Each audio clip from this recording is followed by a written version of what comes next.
What's going on, YouTube? So it's another video. I know it's been a while. Been busy. I've been having a lot of stuff going on. Never mind the shirt. It's hot outside of me. It's like an 80-degree day down here in Texas. Sunny.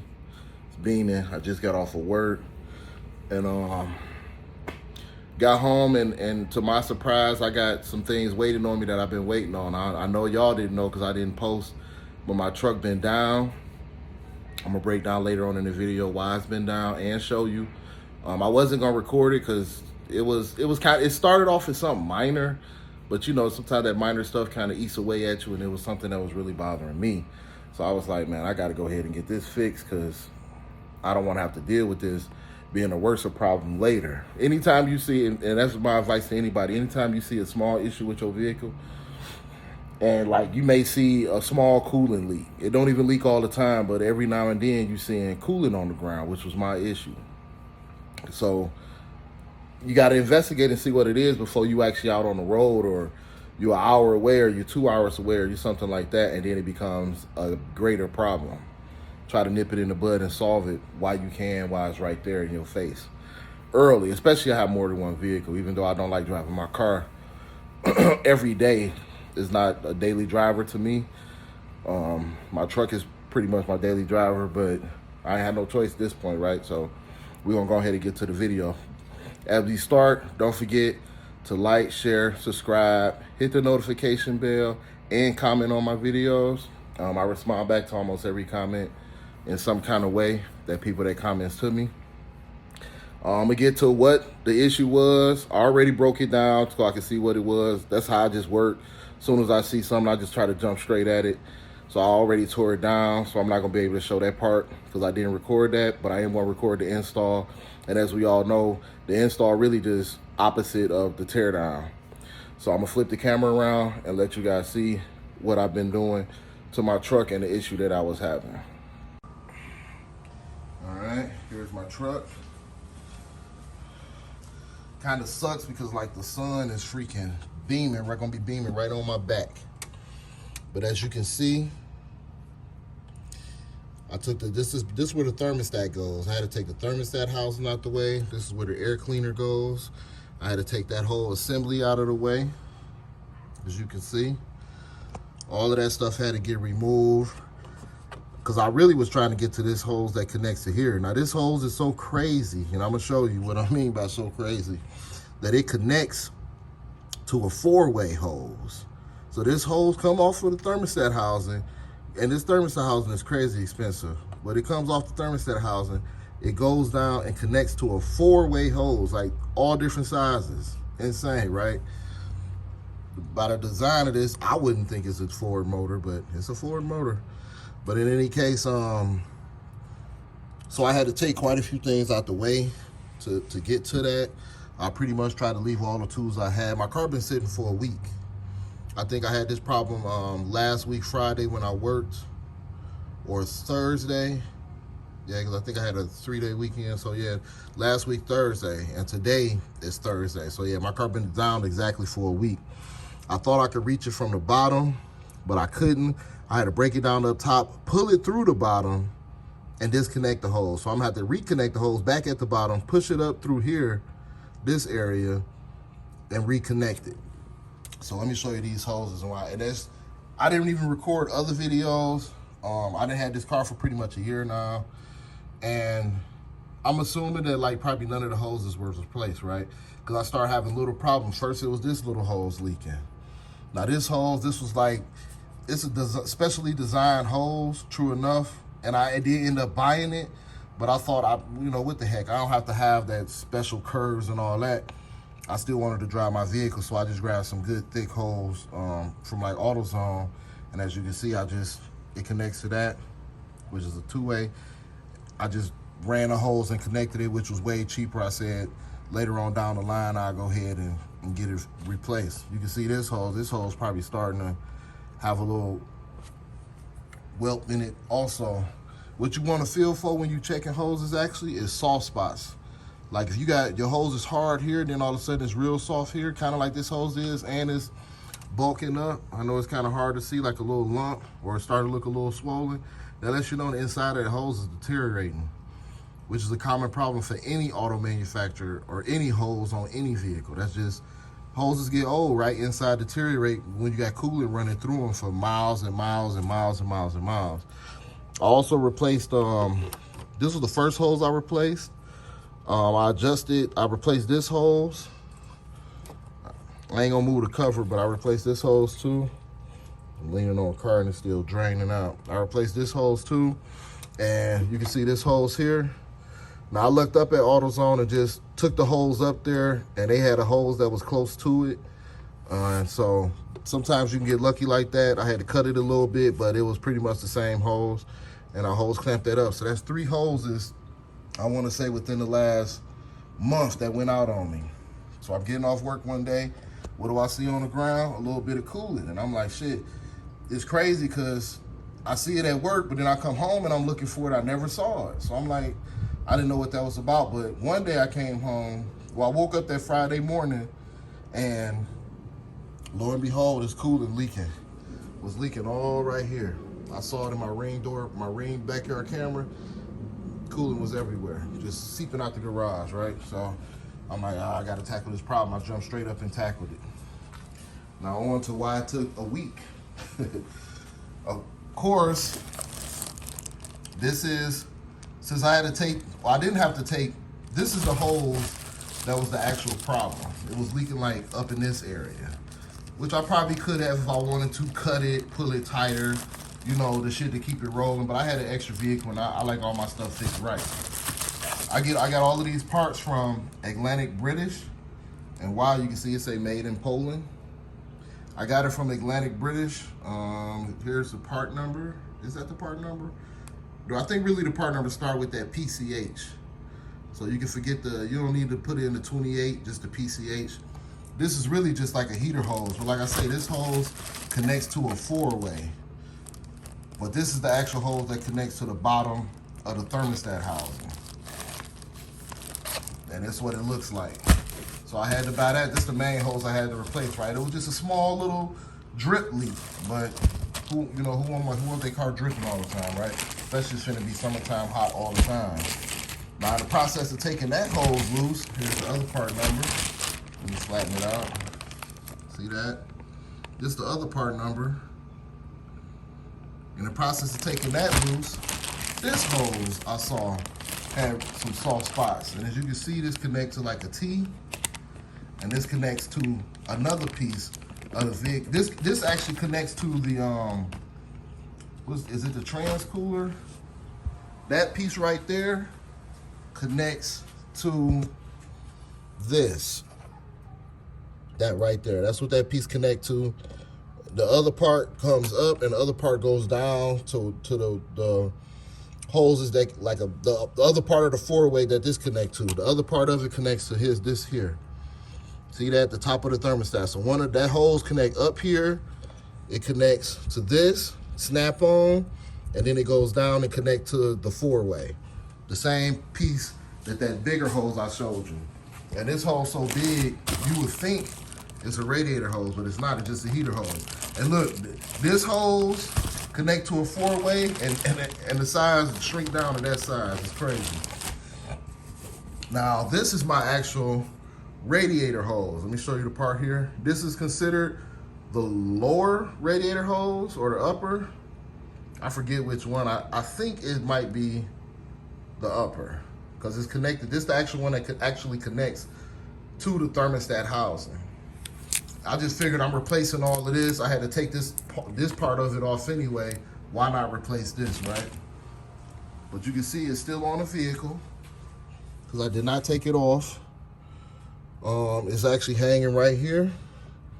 I got it crimped down. Actually, that's the lower radiator hose because it's way down there. So I figured, why not replace that? I don't really have any issues with it, but it did make sense if I had to take it off anyway to not replace it, and I'm replacing all this other stuff. That's considered the lower radiator hose, and I showed you the part number on that. So that's 3 hoses. Then I took the thermostat off, so it's like, well, I put the old thermostat back on. I had to take the housing off anyway, right? So this is the thermostat O-ring. Again, now this was made in the United Kingdom. So this came from overseas, but this, you can see the part number on there. And it usually come at a combo, which you can't order this through Amazon. I think I got these 2 parts from Amazon also, but I couldn't get, and I got the lower radiator hose from Amazon, but I couldn't get, I got the lower radiator hose from Amazon, but I couldn't get the, this heater hose that I was looking for.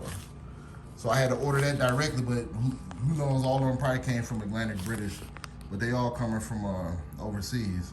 And this is the thermostat. Now the thermostat come in pieces like this. You gotta kind of assemble it. Now I'm gonna show you what it regularly looks like. And of course, since I had to break all of that down, the air cleaner unit, I said forget it, might as well get me a little air filter. They only had that cheap one, so I just grabbed the one they had. So when I put it all back together, I wanna be back riding. This is the thermostat housing. You can see it's just those 3 bolts. But this is how the thermostat is set up in there. Now you see those little, like it's sitting on a little clip piece right here. All you gotta do is kind of push down, push on the thermostat and just kind of pop it out. And it'll just pop out of those 2, but that's how you assemble it. So you gotta put the bottom piece in, the spring in, then you push it down and clamp this piece in there. And that's what holds it in place. And as you can see, the big O-ring gasket, which this wasn't leaking or anything, but why not replace it? I got it all apart. And the thermostat worked. I never had any temperature problems or anything, but if I got it all apart, why not replace it, right? And I did buy this thermostat at AutoZone, but I decided I didn't want no Duralast thermostat, so I'm gonna that shit back. I'm gonna stick with the European since it lasted so long. These are old hoses. I'm gonna open this bag right quick so you can see. Give it a second. Sorry about the camera. So you can see what I'm talking about. This was the old hose. My phone about to die. So you can see all the different sizes. Disconnect to one piece, disconnect up to the top of the thermostat. This is the old hose. And as you can see that tip right there, see how swollen that look? That's why I didn't want to fool with it, because I'm like, then this would be then popped on me and I have more problems. And this go down and connect to a 4-way, which this is not really in bad shape, this hose right here. But you see the kind of clamps they have on there. Now you could get slick, cut these clamps off without trying to cut the T-valves off, because you need this. As you can see, this is a push-in and clamp piece. Special made, you see that right there? Can it see Land Rover right on the piece? So this is a special type of hose setup. That's the reason I had to order it. And as you can see, this clamp right here is just like a sealed clamp on it. Like, it's not designed to come off. This stuff is only designed to be replaced. Now, can it come off? Of course. I could have got a grinder and very carefully cut it and try to find a hose this same angle or work with it. But like I say, all these hoses and stuff, different sizes. So I just wanted to buy like OEM quality and put it all back together kind of the way it was. Now this is this was my problem hose. And as you can see, still got that clamp on style where just push, snap into place, and then you push the ring tab down to lock it in. And as you can see, the ring tab just pull up in that slot and it kind of stays in place. And as you can see, this hose, see how soft, well, you can feel it on, I can feel it, but you can't through the camera, of course. It's real soft right here, but that's not even the part that was leaking. It was leaking, you know what? Yeah, that was the part that was leaking, because this angle's downward. So it was leaking all up through here, just a slow drip. Slow drip. And I couldn't figure out why or what. I felt that it was soft, so I said, okay, it's time to replace, because it's all harder. Right here is more stiff. See, I can barely push it, but then this up here, it just squeezes in so easy. So the inside of that hose, I know, is deteriorated. Plus you can see how it's more swollen up in that area, and it's not as swollen here. And this is the part that snapped into the bottom of the thermostat housing. Well, not the thermostat housing, the little part behind the thermostat housing, because that's actually the thermostat housing. The upper radiator hose connected to that. But another piece that I'm about to show you right now is what this connected to. But this was the issue I was having. And as you can see, they have a seal type clamp style ring on here that's designed to not be removed Because of why? They want you to replace this mess. And you know, this hose at the dealer was like $130 at the dealership. Now I found this hose and the other hose that I needed. I think I got them both for like $89 going straight through Atlantic British website. And I got the other hose, the thermostat cost like $40. And the lower radiator hose was something like 60 or 70. So I pretty much got all the parts, all three hoses and the thermostat with the O-ring for around about 200 to 210 bucks. Now, American vehicle, this stuff would have been super cheap, probably under $100. I could have got everything, but it's not American vehicle. Something to think about when you go European. I know for a fact, I do not want two foreign vehicles.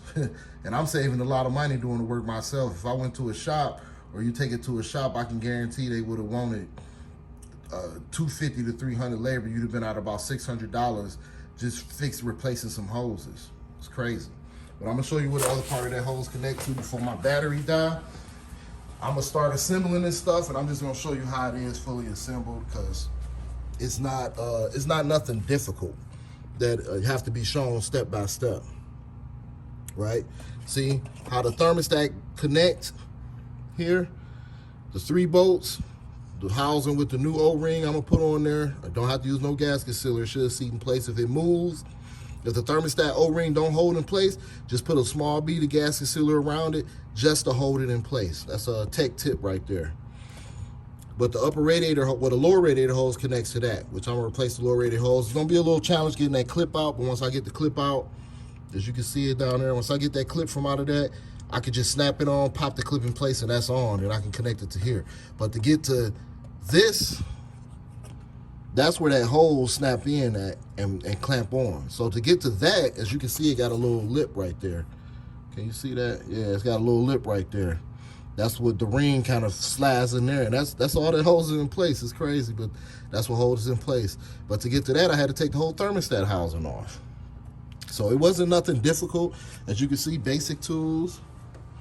My flashlight, because I did it, it was starting to get dark. My a flathead, a thin flathead. I got all of these little stubby, double-sided, 1/4 inch and 3/8 drive. Always come in handy. I like the one with the flexible head too, but they didn't have it at the time I was purchasing that. I got a screwdriver, which was used, I think, to take the air cleaner housing off. And my trusty clamp tool that I always use was this. And one thing I like about the new hoses, which is an angled needle nose. One thing I like about the new hoses is that they come with new clamps. So I don't have to buy any clamps. I don't have to use the old ones. They come with clamps. Now for the socket, I use this. Can you see that? Hold on, let me turn it. 5/16. I'm not sure if you can see it or not. There we go. 5/16.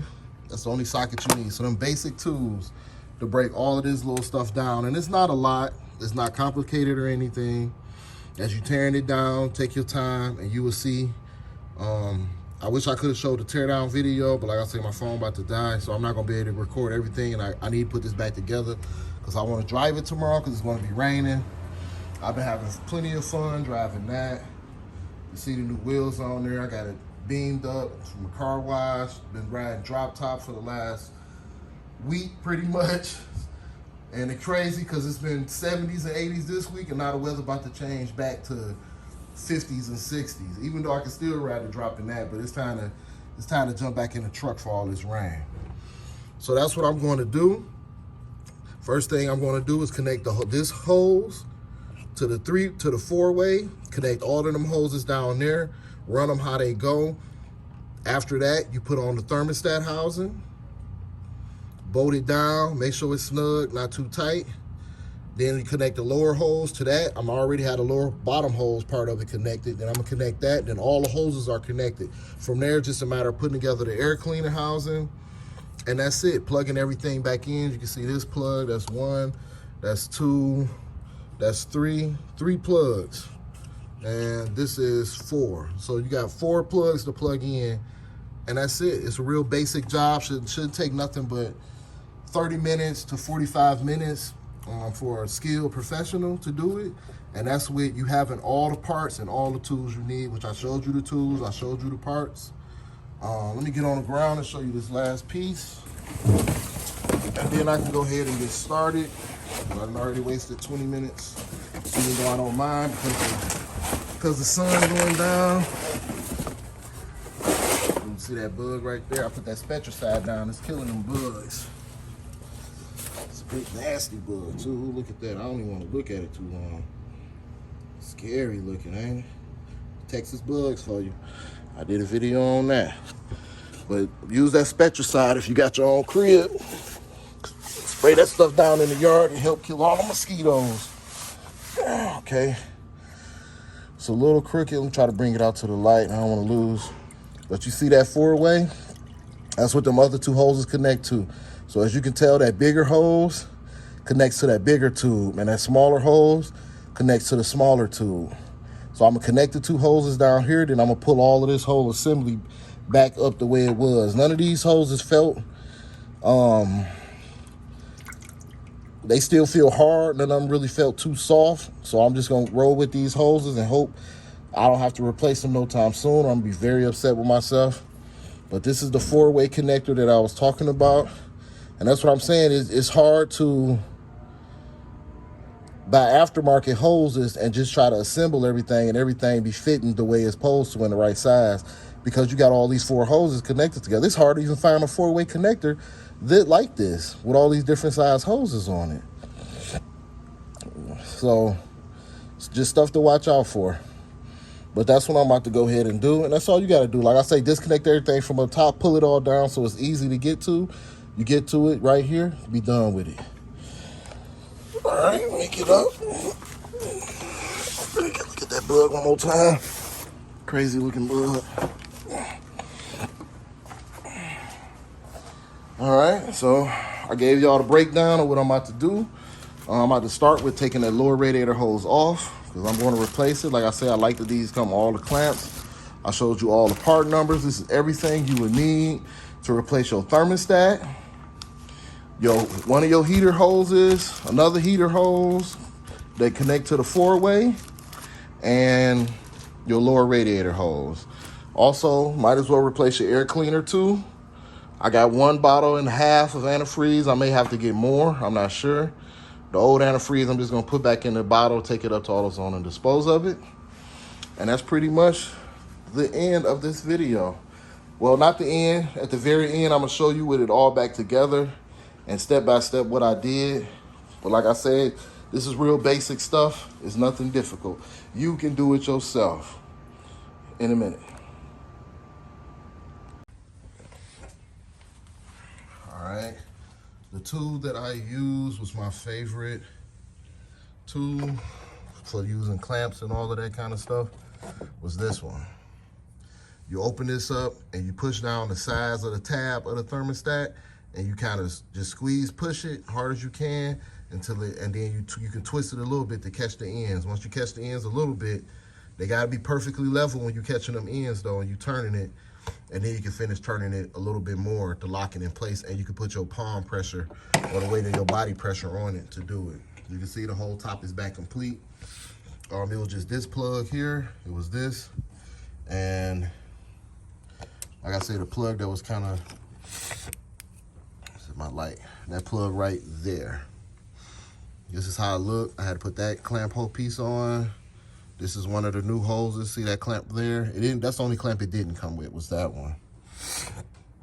You can see the lower radiator hose right down in there. It was kind of hard to see, but you can see it down in there. I'm gonna get underneath just real briefly. Maybe I can look through my tire well. I'm gonna get underneath real briefly just to show you a quick look how it looked. And the other 2 hoses that I am gonna end up replacing, I'm gonna show you how that looked real quick as well. Because I do gotta make AutoZone or somewhere so I can get the parts that I need. It's gonna get a little sideways. See that? Right there, see that nipple and that nipple? Those are the ones that, those hoses was soft also. You can see I cut it. See, it just go to that nipple there, and I cut it right there. That's where I put the connector at. But you can see the other holes is completely in place. So you can see up in there pretty good. The other holes is completely in place. It's all together. So like I say, you took it apart, should be able to put it back together. I'm gonna replace these 2 hoses, and I should be back on the road. It's also a part over here where you see these 2 hoses here. These hoses on that side over there kind of connect down into the fan shroud cover. Make sure those connected down real good, because those hoses are very close to that belt system up there. So as long as they connected down there good on the belt system up there, it shouldn't touch it at all, which you can kind of see that it don't. It's kind of almost barely miss it.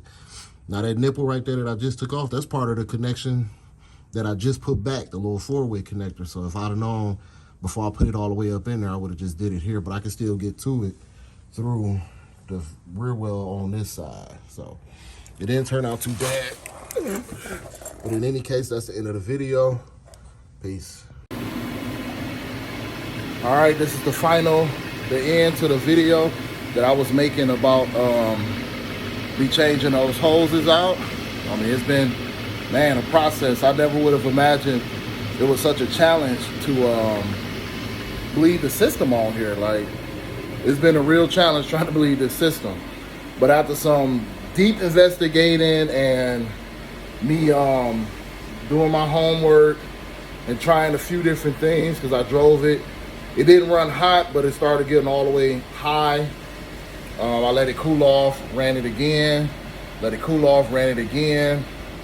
I knew about the 1 bleeder on the reservoir tank, but I didn't know that there was a 2nd bleeder underneath that cover. So I had to take that cover off and get rid of it. Honestly, I didn't find a lot of help on YouTube about bleeding these systems, so I wanted to finish this video up with me showing what I did to help successfully bleed it, because I kind of just got done doing it and still in the process of doing it. So I'm gonna flip this camera around and show you it. Don't forget to give this video a thumbs up. All right. Now so far, I done put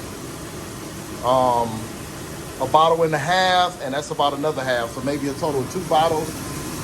And as you can see, I had to jack the front end up high as I could. Seeing a little bit leak right there on the ground because I left the bleeder screw open. And this is the 2nd bleeder. So what I actually did was, before I let it cool all the way off overnight, I came out, I took that bleeder screw all the way out, I put fluid down in that hole. And I took the upper radiator hose off, which is here, and I put fluid all till it filled up all the way down in that hole. And then I ran it. Then I jacked the car up and I started it up. After running for a while, you can see all the wetness. It immediately started flowing a lot of fluid through there. So what I did was, I went on ahead and tightened that screw all the way back down. I left this screw open and the cap off. I topped it off with antifreeze. I'm gonna put this cap back on now to pressurize the system. And I'm gonna let it run for about 10 minutes like this, and then I'm gonna go ahead and actually drive the vehicle to the gas station or something to get some gas. Also, a lot of people break these. If it's running hot and they got a lot of pressure behind that, it's extremely hard to turn. I use this because it's so wide. This is the best thing to use to turn that. A little Phillip head, you'd be knocked all the teeth out, then you won't be able to get it off. I didn't want to break mine, so I used that. I had it in my tool bag in my car, which is a scraping tool. I used that, twisted it all fine, twisted it on fine, but when there's pressure behind it, it's hard to turn. So if there's pressure behind it and it's hard to turn, do not turn it or you will break it. Let the car completely cool down first. When there's no pressure behind it, then go ahead and start twisting that cap, because it'll go ahead and twist. And that's pretty much all I did. So I just wanted to put that last little clip on here to give people some advice on what to do to bleed the system. Make sure your heat also is all the way on high for the front and the rear. to get things flowing good. And I would suggest test driving it. I wouldn't go too far in case it does run hot, not too far from your home. But just to bend a few corners, you start seeing the needle get up there, go ahead and drive it back home. In any case, it's the end of the video. I just wanted to point out those last two tech tips for the Range Rover bleeding, for the cooling system, especially replacing your thermostat, anything like that. You take these necessary steps and you really shouldn't have too much of a problem.